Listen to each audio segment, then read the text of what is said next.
ओम तत्सत। इस जीवन ही नहीं बल्कि इस धरात पे हर एक जीव आज न कल काल के गाल में समा जाने वाला है।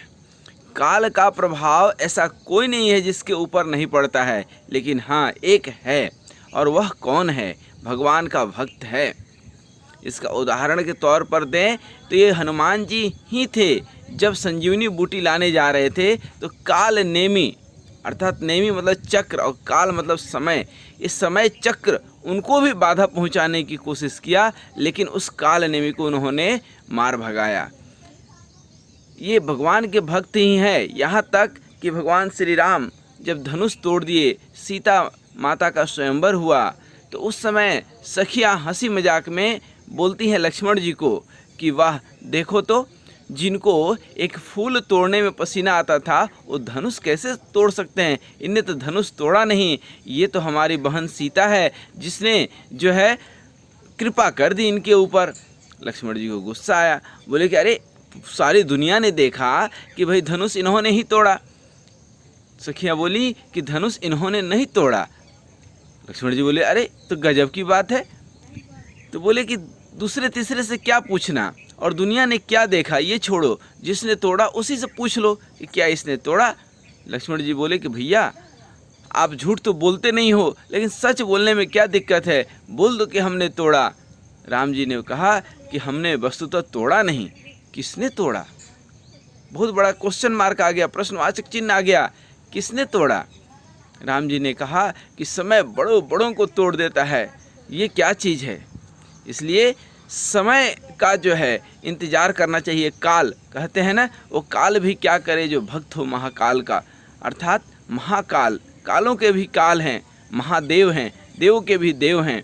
इसलिए समय का थोड़ा सा इंतज़ार करना चाहिए, धैर्य जरूर रखना चाहिए। जीवन में धैर्य बहुत महत्वपूर्ण है।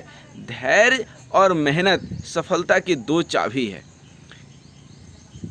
निरंतर मेहनत करते रहना और प्रारब्ध और पुरुषार्थ करते रहना, और प्रारब्ध में जो होगा, कई बार मेहनत करके भी वो चीज़ नहीं मिलता है और कम मेहनत में भी बहुत कुछ मिल जाता है, तो कहीं ना कहीं प्रारब्ध होता है हमारा।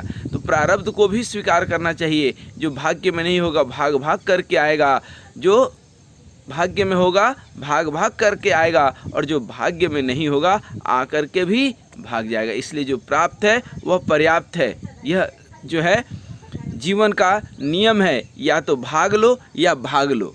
भाग लो, आइदर पार्टिसिपेट और गो अवे, उसमें हिस्सा लें अर्थात भाग लें या भाग लें। तो ये दोनों जीवन का हिस्सा है। तो जब आप उचित समय पर उचित कार्य करते हैं और चूक भी जाते हैं, तो सिर्फ और सिर्फ भगवान का भजन ही, हरि कृपा ही उससे आपको उबार सकता है। पहली चीज़। दूसरी चीज़, आपके हाथ में क्या है?